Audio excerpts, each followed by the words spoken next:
دورہ حدیث شریف کی تکمیل کرنے والی اپنی عزیز بہنوں کو ادارہ کے محتمم حضرت مولانا رفیع اللہ صدیقی صاحب کو، اساتذہ کرام کو، معلمات کو اور ادارہ کے جتنے معاونین ہیں سب کو دل کی گہرائیوں سے مبارکباد پیش کرتا ہوں۔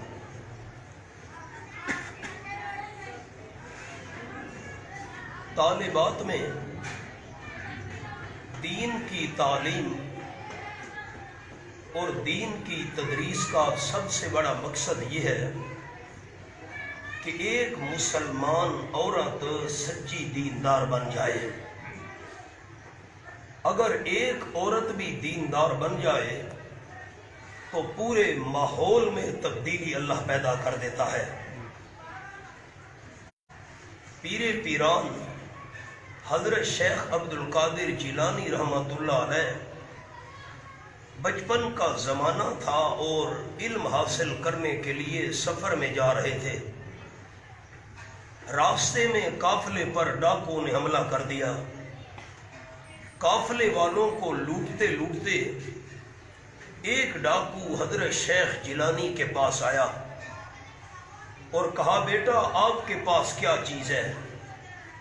تو حضرت شیخ جیلانی رحمہ اللہ نے جواب دیا کہ میرے پاس 40 سونے کے دینار ہیں۔ ڈاکو حیران ہو گیا۔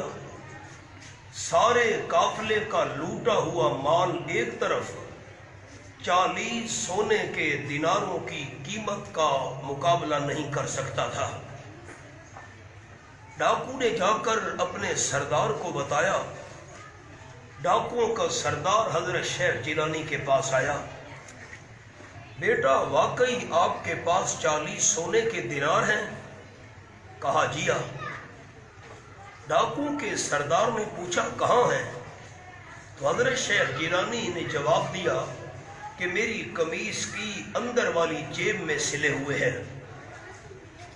ڈاکوؤں کے سردار نے حیران ہو کر پوچھا، ایسے موقع پر لوگ اپنا مال چھپانے کی کوشش کرتے ہیں، آپ نے مال ظاہر کیوں کر دیا؟ تو شیخ جیلانی رحمہ اللہ کا جواب یہ تھا کہ جب میں علم حاصل کرنے کے لیے اپنے گھر سے روانہ ہونے لگا تو مجھے میری دیندار والدہ نے یہ نصیحت کی تھی، بیٹا ساری زندگی جھوٹ نہیں بولنا۔ میں نے اپنی دیندار اماں کی بات مان کر آپ کے سامنے یہ راز ظاہر کر دیا۔ یہ جواب سننے کے بعد ڈاکوؤں کی سردار کی آنکھوں میں آنسو آ گئے اور اس نے اپنی جماعت کے ڈاکوؤں کی طرف منہ کر کے کہا، یہ چھوٹا سا بچہ ہو کر اپنی دیندار والدہ کی بات مانتا ہے اور ہم اتنے بڑے انسان ہو کر سچے رب العالمین کی بات نہیں مانتے۔ اس بچے کی اس دیندار اماں والی بات نے میرے دل پر اثر کیا۔ میں تو ڈاکہ ڈالنے سے توبہ کر رہا ہوں، تمہاری مرضی۔ ڈاکوؤں کے سردار کی توبہ دیکھ کر تمام ڈاکوؤں نے توبہ کر لی، قافلے والوں کو لوٹا ہوا سامان واپس کر دیا۔ اب ایک دیندار عورت کی وجہ سے فائدہ یہ ہوا کہ قافلے والوں کو لوٹا ہوا سامان بھی مل گیا۔ ایک دیندار عورت کی وجہ سے حضرت شیخ جیلانی رحمۃ اللہ علیہ کے سونے کے دینار بھی بچ گئے اور ایک دیندار عورت کی وجہ سے اللہ نے تمام ڈاکوؤں کو سچے دل سے توبہ کرنے کی توفیق بھی عطا کر دی۔ تو بنات کے مدارس میں اس دینی تعلیم کا سب سے بڑا مقصد ہماری ماں اور بہنوں کو سچا اور سچا دیندار بنانا ہے۔ اس کے بعد جو میں بخاری شریف کی آخری حدیث کے بارے میں چند باتیں عرض کرنا چاہتا ہوں وہ یہ ہے، کم و بیش 7000 کے قریب امام بخاری رحمۃ اللہ علیہ نے احادیث مبارکہ لکھی ہیں۔ ایک تقدس تو یہ ہے کہ انہوں نے بیت اللہ شریف کے سامنے بیٹھ کر آپ صلی اللہ علیہ وسلم کی حدیث لکھی۔ اور دوسرا تقدس یہ ہے کہ امام الانبیاء صلی اللہ علیہ وسلم کی زبان مبارک سے ادا ہونے والے الفاظ یہ انہوں نے لکھے۔ اور تیسرا تقدس اور فضیلت یہ ہے کہ ہر حدیث پاک لکھنے سے پہلے امام بخاری رحمۃ اللہ علیہ نے وضو کیا، غسل کیا۔ اور تقدس یہ ہے کہ وضو اور غسل کرنے کے بعد 2 رکعات نوافل پڑھ کر آپ صلی اللہ علیہ وسلم کی حدیث لکھی۔ حرم شریف ہو، آپ صلی اللہ علیہ وسلم کا فرمان ہو، بندہ وضو بھی کرے، غسل بھی کرے اور 2 رکعات نوافل پڑھ کر حدیث لکھے۔ اگر کم و بیش 7,000 ان احادیث کی تعداد ہے تو 14,000 رکعات نوافل پڑھ کر امام بخاری رحمۃ اللہ علیہ نے آپ صلی اللہ علیہ وسلم کے یہ فرامین لکھے۔ دوسری بات جو ہماری بیٹیوں نے، بہنوں نے دھیان سے سننی ہے وہ یہ ہے کہ بخاری شریف ایک جامع کتاب ہے۔ کتاب الصلاۃ اس میں، کتاب الزکوٰۃ اس میں، کتاب الصوم اس میں، فرائض کے مسائل اس میں۔ تو امام بخاری رحمۃ اللہ علیہ نے یہ تمام ابواب اس کتاب کے اندر جمع کیے۔ جامع کر کے کتاب کو کیوں لکھا؟ صرف تبرک کے لیے نہیں، صرف برکت کے لیے نہیں، امام بخاری رحمۃ اللہ علیہ نے اس کتاب کو لکھا ہے عمل کے لیے۔ سب سے پہلی جو حدیث امام بخاری رحمۃ اللہ علیہ بخاری شریف میں لائے، انما الاعمال بالنیات، اعمال کے قبول ہونے کا دار و مدار نیت پر ہے۔ چونکہ کتاب لکھی اس لیے ہے کہ اس کتاب پر عمل کیا جائے، تو حدیث بھی شروع میں وہ لائے جس کا تعلق بھی اعمال سے ہے، انما الاعمال بالنیات۔ اور اس کے بعد امام بخاری رحمۃ اللہ علیہ نے جو باب باندھا وہ ہے بدء الوحی، وحی کی ابتدا کیسے ہوئی۔ اب اس میں دوسرا پوائنٹ یہ ہے، ایک تو عمل کا دار و مدار ہے نیت پر، نیت درست ہوگی تو عمل قبول ہوگا۔ اور بدء الوحی کا باب ذکر کر کے امام بخاری رحمۃ اللہ علیہ یہ سمجھانا چاہتے ہیں کہ عمل وہ معتبر ہوگا جو وحی کے مطابق ہو۔ تیسری بات، آپ صلی اللہ علیہ وسلم کا مشہور فرمان ہے، حضرت ابو ہریرہ رضی اللہ تعالی عنہ جو اس آخری حدیث کے راوی ہیں، وہی اس حدیث پاک کے بھی راوی ہیں۔ قیامت کا میدان ہوگا، 3 بندوں کو اللہ کے سامنے لایا جائے گا۔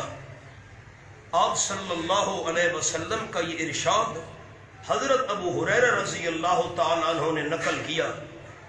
رب العالمین سوال کرے گا، بندہ تو نے زندگی میں کیا کیا؟ بندہ جواب دے گا، اللہ میں سخی تھا، تو نے مجھے بڑی دولت اور مال سے نوازا اور میں نے تیرے راستے میں مال لٹایا۔ اب اللہ کی راہ میں مال خرچ کرنا تو بہت بڑا ثواب ہے۔ قرآن پاک کے بھی الفاظ ہیں، فرمایا اعوذ باللہ من الشیطان الرجیم، بسم اللہ الرحمن الرحیم، مثل الذین ينفقون اموالهم فی سبیل اللہ كمثل حبة انبتت 7 سنابل في كل سنبلة 100 حبة والله يضاعف لمن يشاء والله واسع علیم۔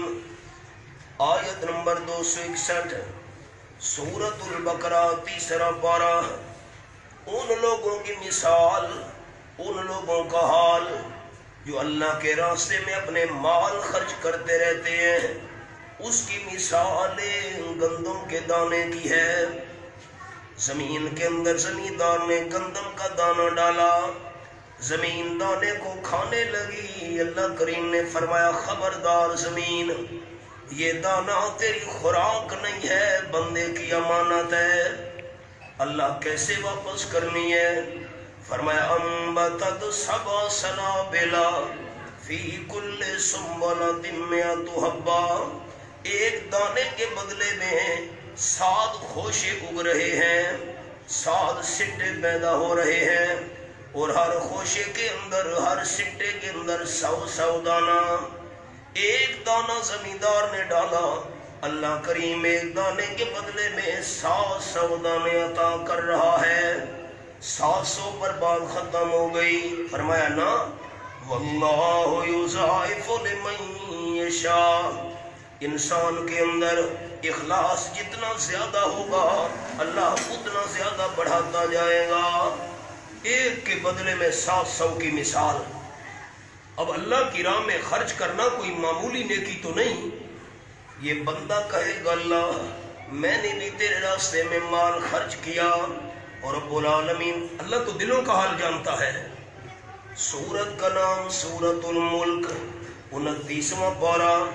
فرمایا وَأَسِرُّوا قَوْلَكُمْ أَوْ اجْهَرُوا بِهِ إِنَّهُ عَلِيمٌ بِذَاتِ الصُّدُورِ۔ آیت نمبر 13 سورت الملک میرے سامنے۔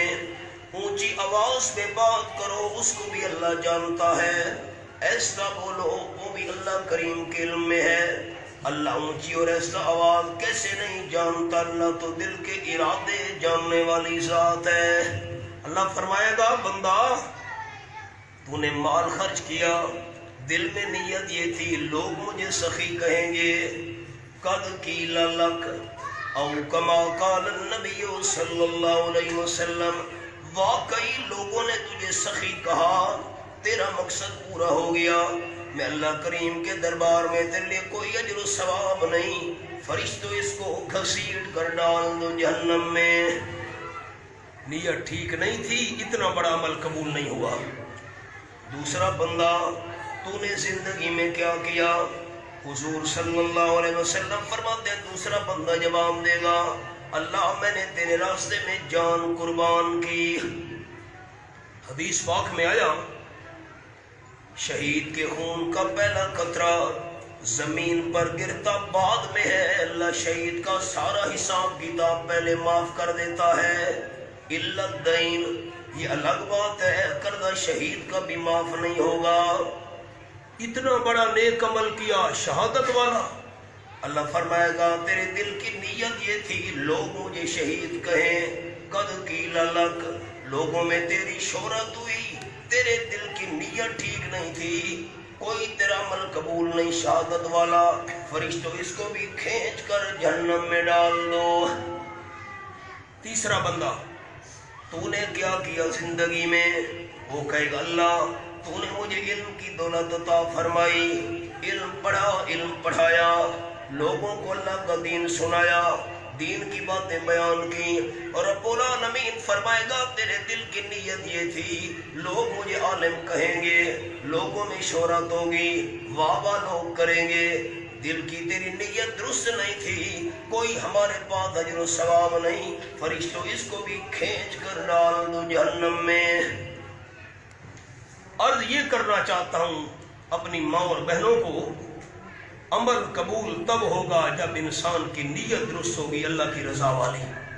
اس لیے امام بخاری رحمۃ اللہ علیہ پہلی حدیث لائے بھی یہی ہے انما الاعمال بالنیات۔ اور دوسری بات جو میں نے عرض کی ہے وہ یہ ہے کہ عمل وہ معتبر ہوگا جو وحی کے مطابق ہو۔ اب تیسری بات، جب عمل کرنے کے دوران نیت بھی اللہ کی رضا کی ہو اور عمل بھی وہی ہو جو وحی کے مطابق ہو، اب اس عمل کا وزن ہوگا۔ اس لیے امام بخاری رحمۃ اللہ آخر میں وہ حدیث لائے جس حدیث کے اندر وزن کا ذکر کیا گیا ہے۔ پھر میں بات دہرا رہا ہوں، نیت اللہ کی رضا والی ہو اور عمل ہو بھی وحی کے مطابق تو پھر اس عمل کا وزن ہوگا۔ آخر میں وزن اعمال والی حدیث لائے۔ اب اس کے بارے میں بڑے آسان الفاظ میں اپنی ماں اور بہنوں کو یہ عرض کرنا چاہتا ہوں۔ پہلی بات تو یہ ہے کہ وزن ہوگا عمل کا، ایک اسلام کے ابتدائی دور میں فرقہ گزرا ہے معتزلہ، جو شریعت کے ہر حکم کو اپنی عقل پر پرکھتے تھے اور عقل پر تولتے تھے۔ وہ کہتے تھے عمل کا وزن کیسے ہو سکتا ہے؟ تو آج کے اس دور میں نمونہ ہمارے سامنے ہے، ہوا کا وزن ہو رہا ہے۔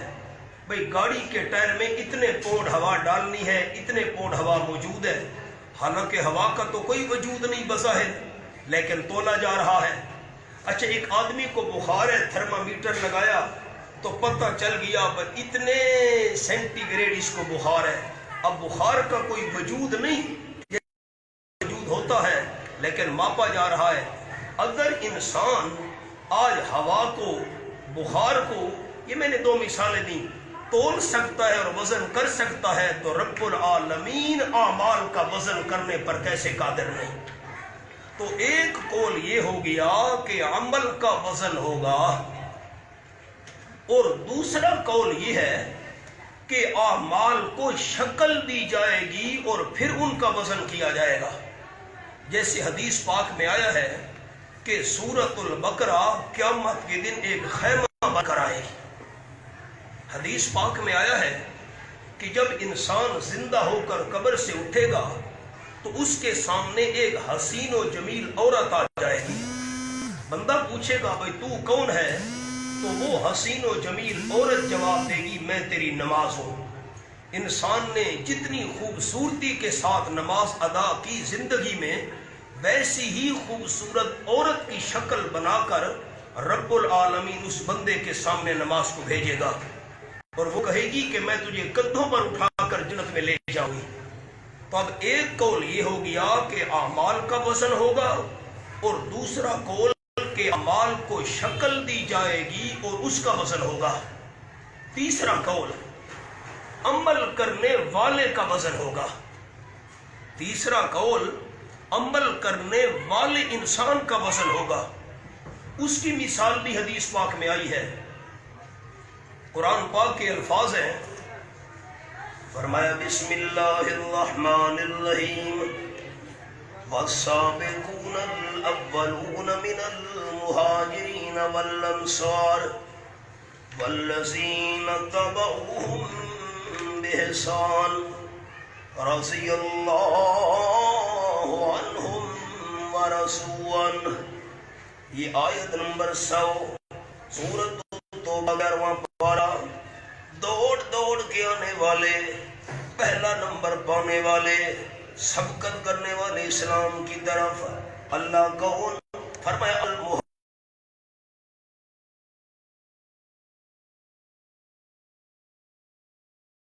مدینہ، جنہوں نے آنے والے مہاجرین کو مکان دیے، ٹھکانے دیے، ان کا تعاون کیا۔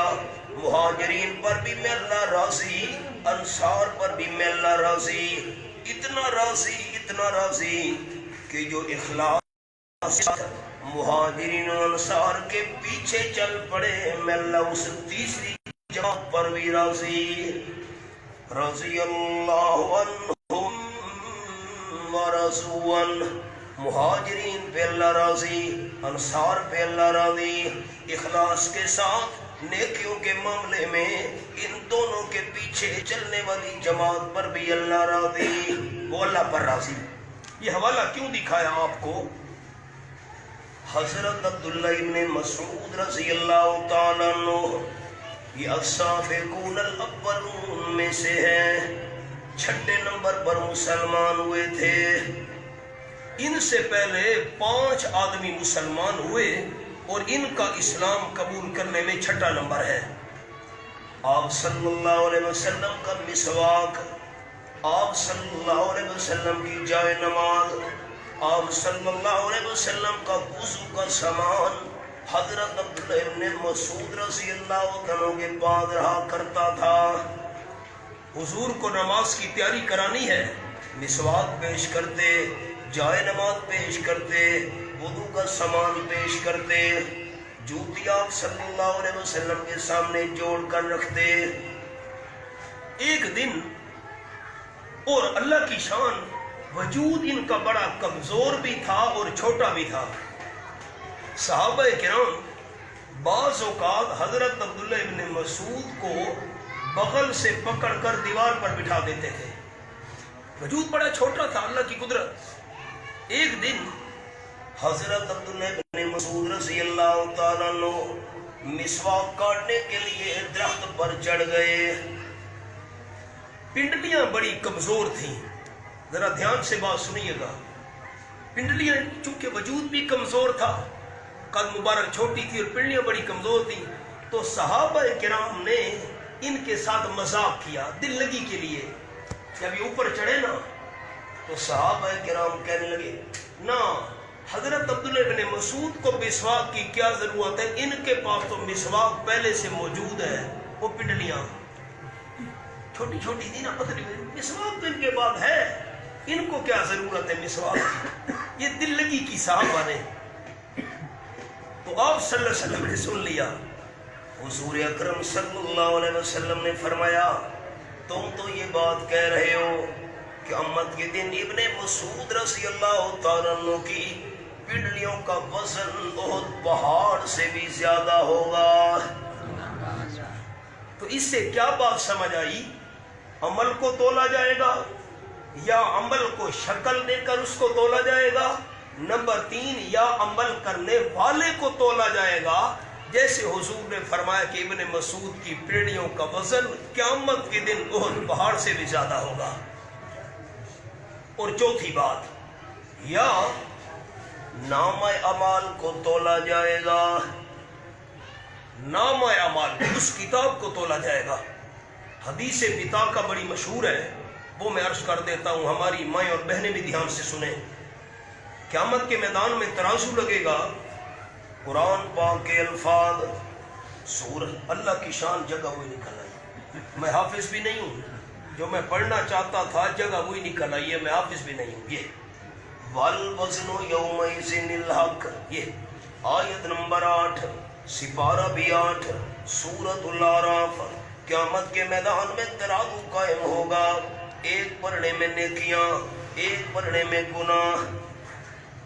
آپ صلی اللہ علیہ وسلم نے فرمایا ایک بندے کو اللہ کے دربار میں لایا جائے گا. اللہ حکم دے گا فرشتوں اس بندے کے نام اعمال لے آؤ، رجسٹر لے آؤ. آپ صلی اللہ علیہ وسلم فرماتے ہیں زمین سے لے کر آسمان تک جتنا فاصلہ بنتا ہے ایک ایک رجسٹر اتنا موٹا ہوگا. اور جتنے تک انسان کی نظر جائے، کئی میل نظر کام کرتی ہے، جتنے تک انسان کی نظر جائے ایک ایک رجسٹر اتنا لمبا اور چوڑا ہوگا. اور ایسے رجسٹر 99 ہوں گے، سارے کے سارے گناہوں سے بھرے ہوئے. رب العالمین بندے کو سامنے کھڑا کر کے 3 سوال کرے گا. پہلا سوال،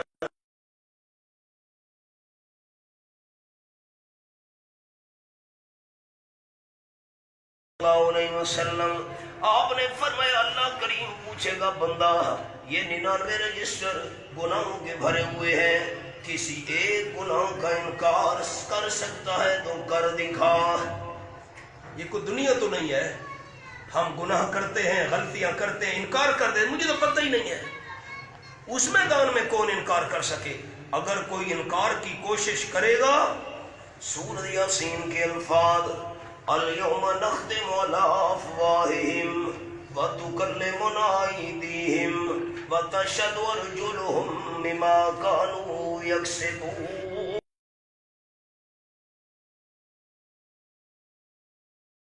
اسواں پارہ اللہ کریم بندے کے منہ پر مہر لگا دے گا، ہاتھ اور پاؤں بولنے لگ جائیں گے. اب بندہ انکار کر. جب اللہ فرمائے گا یہ 99 رجسٹر گناہوں کے بھرے ہوئے ہیں، کسی ایک گناہ کا انکار سکتا ہے تو کر. بندہ جواب دے گا لا یا رب، اللہ میں کسی گناہ کا انکار نہیں کر سکتا، سارے میں نے کیے تھے. پریشان بھی بڑا کھڑا ہے بندہ. دوسرا سوال اللہ کریم یہ کرے گا، یہ بتا بندہ اظلمک کتبت الحافظون او کما قال النبی صلی اللہ علیہ وسلم لکھنے والے فرشتوں نے تیرے ساتھ زیادتی تو نہیں کی، ایسا تو نہیں ہے تو نے گناہ نہ کیا ہو، فرشتوں نے درج کر دیا ہو۔ بندہ جواب دے گا لا یا رب، نہیں اللہ، فرشتوں نے میرے ساتھ کوئی ظلم نہیں کیا، وہی گناہ لکھے ہیں جو میں نے کیے تھے۔ تیسرا سوال، افعذر لک، نہ یہ بتا کیوں تو نے گناہ کیے تھے، کوئی بہانہ پیش کر۔ دنیا میں تو ہم کئی بہانے بنا لیتے ہیں، ہمارے دکاندار دوست کہتے ہیں حضرت ہم جھوٹ نہ بولیں تو سودا نہیں بکتا، ہم جھوٹی قسم نہ اٹھائیں تو خریدار کو اعتبار نہیں آتا۔ دنیا میں تو ہم بہت بہانے بنا لیتے ہیں، بھئی شادی پر ڈھول کیوں بج رہے ہیں؟ اب تو اچھے بھلے دیندار آدمی تھے، ڈانس ہو رہا ہے، سارا محلہ تماشا دیکھ رہا ہے، یہ گانے چل، حضرت میں تو نہیں چاہتا تھا بلا برادری نے مجبور کر دیا، اب جی قوم قبیلے کو کون چھوڑے جی، بس میرا دل، یہ دنیا میں ہم بے شمار بہانے بناتے ہیں۔ اللہ فرمائے گا کوئی بہانہ پیش کر، بندہ کہے گا لا یا رب، اللہ میں کوئی بہانہ پیش نہیں کر سکتا۔ بیٹا دروازہ بند کر دو نا، دروازہ بند کر دو، آواز نہ آئے۔ اب کوئی بہانہ نہیں پیش کر سکتا۔ اللہ فرمائے گا یہ اس کے 99 رجسٹر ترازو کے پلڑے میں رکھو، جب ترازو کے پلڑے میں وہ رجسٹر رکھے جائیں گے وہ پلڑا جھک جائے گا، اب نیکیوں والا پلڑا خالی ہے۔ رب العالمین فرمائے گا لا ظلم اليوم علیک او کما قال النبی صلی اللہ علیہ وسلم، بندہ میں اللہ ظلم کے ارادے سے بھی پاک ہوں۔ قرآن پاک کے الفاظ ہیں وَمَا اللَّهُ يُرِيدُ ظُلْمًا لِلْعِبَادِ وَمَا اللَّهُ يُرِيدُ ظُلْمًا لِلْعَالَمِينَ۔ ہمارے لوگوں میں اور مستورات میں بڑی کمزوری ہے، جب لوگ بیٹھتے ہیں نا چوکوں پر، دکانوں پر، عورتیں بیٹھتی ہیں گھروں میں، کہ اللہ نے مجھ پر ظلم کیا، اللہ نے معاذ، یہ کفریہ کلمہ ہے۔ جس طرح اللہ کریم موت سے پاک ہے، نیند سے پاک ہے، اونٹ سے پاک ہے، قوم قبیلے سے پاک ہے، اللہ ظلم کا ارادہ کرنے سے بھی پاک ہے۔ اللہ فرمائے گا بندہ میں نے تیرے اوپر کوئی ظلم نہیں کرنا، اللہ ظلم کے ارادے سے بھی پاک ہے، ایک نیکی بھی ہمارے پاس تیری موجود ہے۔ اب بندہ حیران ہے، ایک نیکی 99 رجسٹروں کے مقابلے میں کیا کرے گی؟ اللہ کریم حکم دے گا، اللہ کے حکم سے فرشتے کاغذ کا ٹکڑا لے کر آئیں گے جس میں ایک نیکی لکھی ہوگی، کاغذ کا ٹکڑا اللہ کے حکم سے نیکیوں والے خالی پرڑے میں رکھا جائے گا۔ قال النبی صلی اللہ علیہ وسلم ثقلت البطاقہ، 99 گناہوں والے رجسٹر والا پرڑا ہلکا ہو جائے گا، ایک چھوٹا سا نیکی والا کاغذ کا ٹکڑا وزنی ہو جائے گا۔ بندہ ہے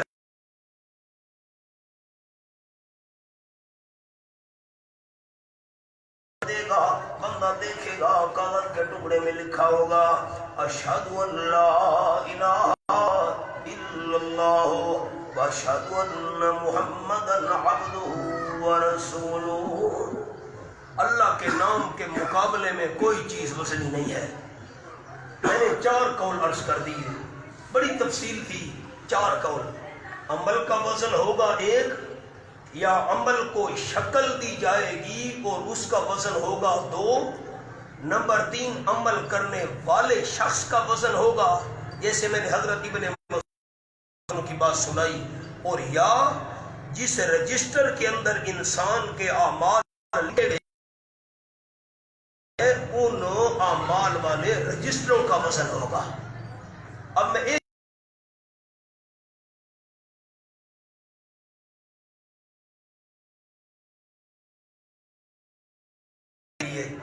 اور عمل تب قبول ہوگا نیت درست ہو، اس لیے امام بخاری رحمۃ اللہ علیہ انما الاعمال بالنیات وہ حدیث پاک لائے کہ اعمال کا دار و مدار نیت کے درست ہونے پر ہے، اور اس کے بعد بادل وحی والا باب لائے۔ وحی کیسے شروع ہوئی؟ امام بخاری نے اشارہ کر دیا عمل وہ معتبر ہے جو وحی مطابق ہو، اپنا بنایا ہوا نہ ہو۔ حضرت علی رضی اللہ تعالی عنہ عیدگاہ کے اندر پہنچے، ایک آدمی نظر آیا، عید کی نماز سے پہلے عیدگاہ میں نوافل پڑھ رہا تھا۔ یہ کیا کر رہے ہو؟ اس نے کہا حضرت میں پہلے آ گیا ہوں۔ چلو میں نے کہا فارغ ہونے سے بہتر ہے نوافل پڑھ لوں، مجھے ثواب ہوگا۔ اللہ تعالیٰ نے فرمایا اس نفل ثواب نہیں ہوگا، گناہ اور عذاب ہوگا۔ بندہ حیران ہوگی حضرت کیوں؟ حضرت علی رضی اللہ تعالیٰ نے فرمایا اس لیے اس نفلی نماز پر تجھے گناہ اور عذاب ہوگا۔ عید گاہ کے اندر عید کی نماز سے پہلے نوافل پڑھنا امام الانبیاء صلی اللہ علیہ وسلم کا طریقہ نہیں ہے۔ جب عمل کرنے کے دوران نیت بھی درست ہو اور عمل ہو بھی وحی کے مطابق، اس عمل کا وزن ہوگا۔ اس لیے امام بخاری آخر میں وہ حدیث پاک لائے جس میں ان کے وزنی ہو رضی اللہ تعالیٰ بیان کرتے ہیں، قال النبی صلی اللہ علیہ وسلم، آپ صلی اللہ علیہ وسلم نے ارشاد فرمایا کلمتان حبیبتان الی الرحمن، دو کلمے ہیں جو اللہ کریم کو بہت محبوب اور پسند ہیں، خفیفتان علی اللسان، زبان پر بڑے ہلکے، پڑھنے میں کوئی دشواری نہیں، لیکن ثقیلتان فی المیزان، ترازو میں بہت بڑا ان کا وزن ہوگا، بہت بھاری ہوں گے۔ وہ کون سے کلمے ہیں؟ سبحان اللہ و بحمدہ، سبحان اللہ العظیم۔ سبحان مفعول مطلق ہے، سبح تو سبحان اللہ یا اسبح سبحان اللہ۔ میں پاکی بیان کرتا ہوں اللہ کریم کی، پاکی بیان کرنا۔ اب بڑی آسان بات عرض کرتا ہوں اپنی ماں اور بہنوں کے لیے اور آپ عوام ساتھوں کے لیے۔ عام طور پر معنی یہی ہے سبحان اللہ، اللہ پاک ہے۔ اب اللہ کے پاک ہونے کا کیا مطلب ہے؟ یہ میرے ہاتھ میں کپڑا ہے، اگر ہم کہیں یہ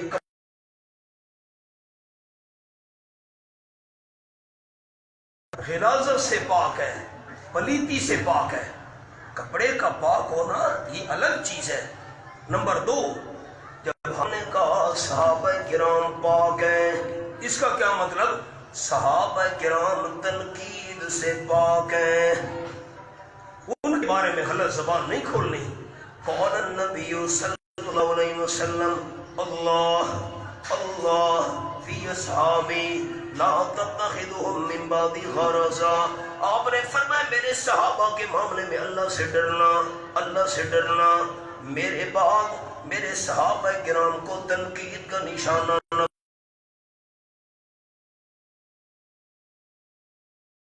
صحابہ پاک ہیں، تنقید سے پاک ہیں۔ اور جب ہم نے یہ کہا نبی پاک صلی اللہ علیہ وسلم، اب اس کا کیا مطلب؟ یا انبیاء علیہ السلام پاک، اس کا کیا مطلب؟ انبیاء کرام گناہوں سے پاک، کپڑا پلیتی سے پاک، صحابہ تنقید سے پاک، انبیاء علیہ السلام گناہوں سے پاک، بڑے گناہوں سے بھی پاک، چھوٹے گناہوں سے بھی پاک۔ گناہ کرنا تو بات کا معاملہ ہے، اللہ پیغمبر کے دل میں گناہ کا خیال بھی نہیں آنے دیتا۔ قرآن پاک کی الفاظ یہ ہے وَلَقَدْ حَمَّتْ بِهِ وَهَمَّ بِهَا لَوْلَا أَن رَّأَىٰ بُرْهَانَ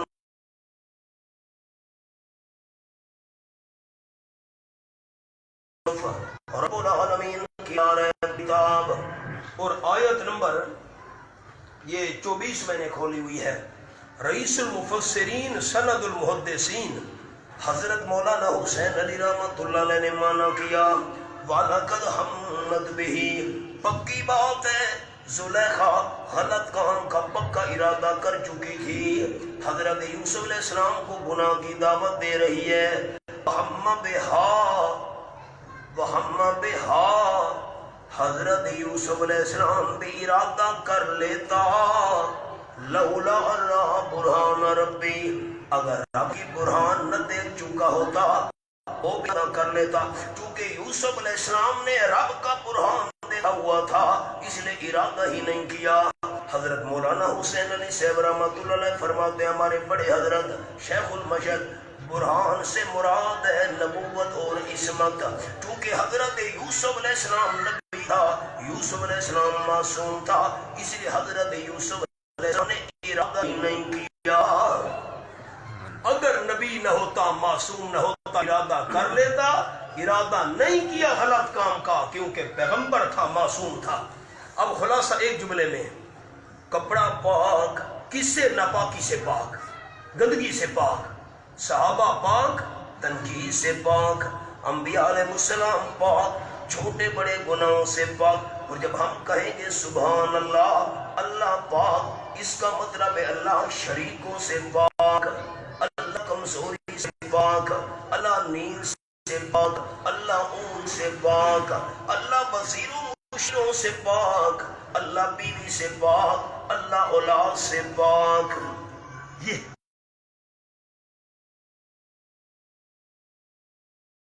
آ گئی۔ جیسے لا الہ الا اللہ میں دو پہلو ہیں، لا الہ کوئی الہ نہیں، انبیاء علیہ السلام کی شان برحق لیکن الہ نہیں، اولیاء کرام کا مقام برحق لیکن الہ نہیں، بزرگوں کی بزرگی برحق لیکن الہ یفی ہے، الہ کون الا اللہ، یہ اس باتی پہلو ہے، صرف اللہ ہی الہ ہے۔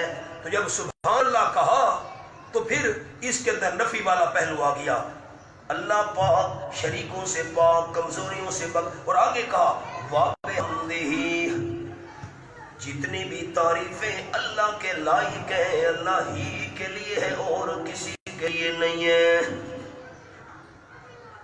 اب ہمارے اکابرین نے مانا کیا الحمدللہ، تمام تعریفیں، میری ماں اور بہنیں بھی دھیان سے سنیں اور آپ عوام ساتھی بھی، طلبہ بھی، تمام تعریفیں جو اللہ کے لائق ہیں صرف اللہ ہی کے لیے ہیں اور کسی کے لیے نہیں ہے۔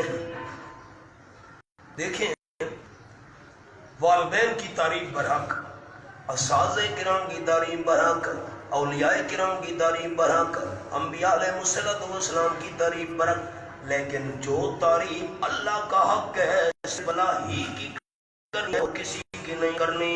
مشکل کشا ہونے والی تعریف، داتا عالم الغیب ہونے والی تعریف، تمام اولاد کے خزانوں کا مالک ہونے والی تعریف، نظر و نیاز، منت منوتی کے لائق ہونے والی تعریف، سجدے کے لائق ہونے والی تعریف، دو تعریف اللہ کا حق ہے صرف اللہ ہی کی ہے اور کسی کی یہ تعریف نہیں کرنی۔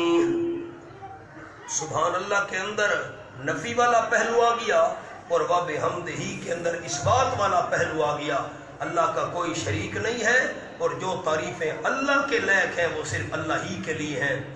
اور تعریف ہوتی ہے کمال پر، رب العالمین سے زیادہ کمالات والی ذات اور کون سی ہو سکتی ہے؟ سبحان اللہ وبحمدہ، سبحان اللہ العظیم۔ حدیث پاک میں آیا کہ جو بندہ یہ کلمات سبحان اللہ وبحمدہ، سبحان اللہ العظیم روزانہ 100 دفعہ پڑھ لے، اللہ کریم اس کے تمام گناہ معاف کر دیتا ہے، اگرچہ سمندر کی جھاگ کے برابر کیوں نہ ہو۔ لیکن یہ کلمات بندہ پڑھے اور سمجھ کر پڑھے کہ ان کلمات کے اندر بیان کیا کیا گیا ہے۔ ایک بندہ اللہ کے ساتھ دوسروں کو شریک بھی بنائے اور پھر سبحان اللہ وبحمدہ سبحان اللہ العظیم بھی پڑھے، اس سے